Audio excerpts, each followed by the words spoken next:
Hi there, YouTube world.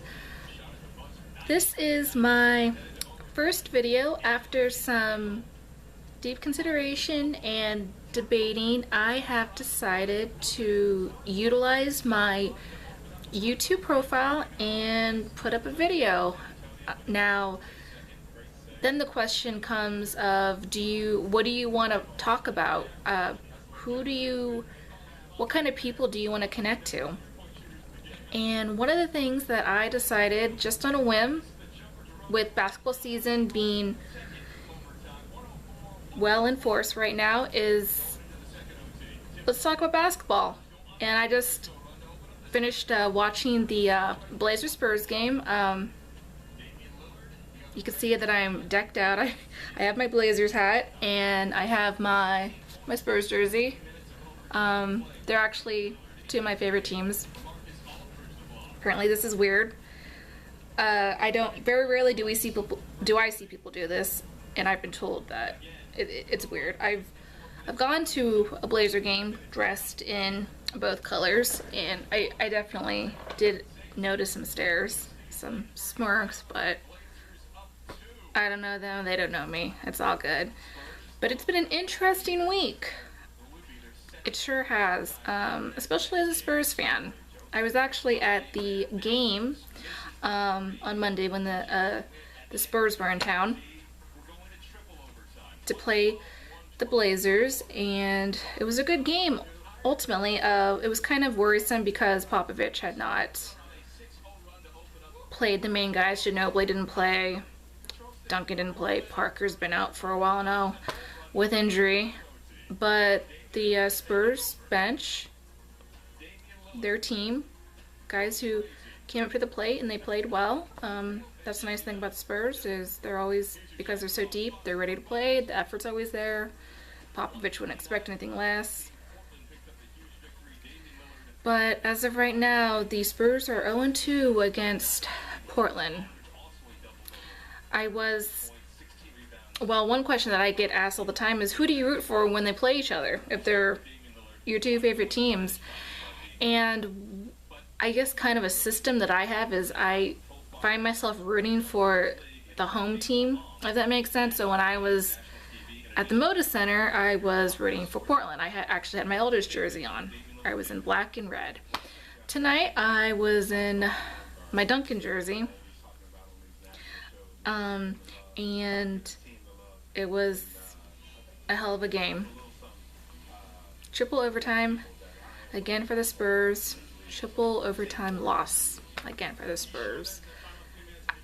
Unlike the game the other night against the Grizzlies, I wasn't full of rage and anger, because the nice thing is when two teams you like very much play against each other, the nice thing is one of your teams is going to win. But man, Duncan was putting up some crazy numbers both games. He, 38 years old, does not move or look like it. The man is incredible. Everyone jokes, I swear he has found the fountain of youth. I'm telling you, he's still got the baby face. He still moves fantastic. He doesn't have the leap that he did, at 28, but who did what they did 10 years ago? But it was a great game. I can't take these overtimes out. They're pulling at my heartstrings. I just can't take it anymore. This is Spurs have lost 3 in a row now. Not very common for them. It's been kind of weird. They're losing guys. They lost Kawhi Leonard again. He re-injured his hand when he was in Portland. I'm telling you. I will say, watch out for the Spurs when they're fully healthy. Like what OKC is doing right now that they're healthy. When they get Patty Mills back, Kawhi Leonard, Tony Parker, they'll do some things. And the Spurs, they've always kind of have a tendency, because Popovich, it's all about the bigger picture, and you have to remember that as a fan of the Spurs. Popovich, there's a method to his madness. The man's a genius. You can't, when he rests guys, The losses, like last year, for example, a primary example was the Spurs weren't beating what were considered the elite teams. They were 0-4 against OKC last year in the regular season. They beat them in 6 in the Western Conference Finals. They were swept by Houston. They actually lost to Houston.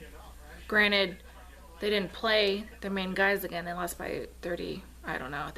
They probably made it respectable. I'm pretty sure I went over. I changed the channel on that game. I didn't want to see it. I was over it. But it's all about bigger picture, because Spurs are a team that will take it up a notch.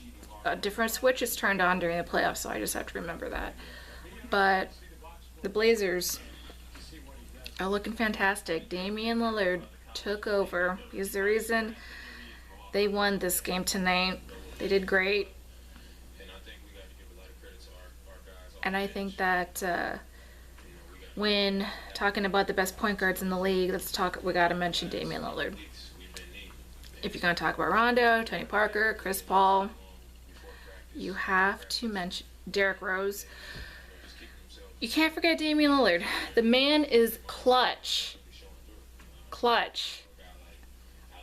The various shots that he's taken, that shot against Houston that beat them in the first round last year, he's scary, and he just completely took over.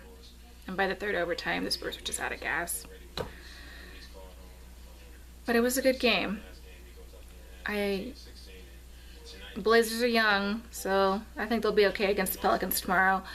Spurs play Dallas tomorrow. After these 2 triple overtime games, I would not be surprised if Popovich benched his main guys tomorrow. It's all about, again, it's about the bigger picture, resting guys, making sure they're ready for the postseason. But yeah, I decided to talk about basketball for this video. For this channel, I kind of have this mindset of I'm not going to have a main theme, so to speak. I kind of want to have a fun free-for-all where we can bring up various topics to talk about. I just want to say hi out there and connect to different people, because there's so many people out there in the world, and it's always fun to talk to new people and engage in conversation. And YouTube is a great mechanism for that, so I figured, what the heck. But in regard to the way I'm dressed, how do you guys feel? Is it okay to have 2 favorite teams? Is it possible, or do people find themselves maybe subconsciously rooting for one team over the other, even when they say they have 2 favorite teams? I get continuously teased that I am more of a Spurs fan than I am a Blazers fan. I leave that up to debate. If that's what people think, that's what people think. It's been, well, I was gonna say it hasn't been as painful to be a Spurs fan. Spurs, they've been a winning organization for the last, since they drafted Tim Duncan for almost 20 years. So I don't want to. It's hard because you don't want to be a greedy fan. But then again, it was hard. There's been some weirdness with the Spurs. In 2011, the Grizzlies upset them, 1-8 seed in the first round. 2012, the Spurs were in that hot win streak from the end of their season going to the playoffs, and they swept the first round, they swept the second round, and they won the first 2 games against OKC. And then this guy named James Harden came around, and OKC won 4 straight. I didn't watch the finals that year, but I don't care for either OKC or the Heat, but seeing the Heat, or hearing the Heat, I guess I should say, since I didn't watch a second of that series, having the Heat beat OKC in 5, I guess that was somewhat satisfying. I kind of have this tendency when I watch sports if a team eliminates my team, it kind of depends, but usually I'll root unless the other team on the other side is I completely hate them. I'll usually root for them to get to basically some sort of revenge. That's how I try to balance it in my mind, some sort of revenge for beating out my team. And then 2013, we all know the finals of that. Game 6, Ray Allen shot. Yeah, not a fun time. Having, the Spurs having the championship in the grasp of their hands and to have it. So it was very, very satisfying to see them get their revenge last season. It's a fantastic series. Not only did they win, but the manner and how they did it. They owned them. They beat them in 5, and people will call it the beautiful game for a reason. So we'll see. But yeah, let me know. Should I pick one team over the other?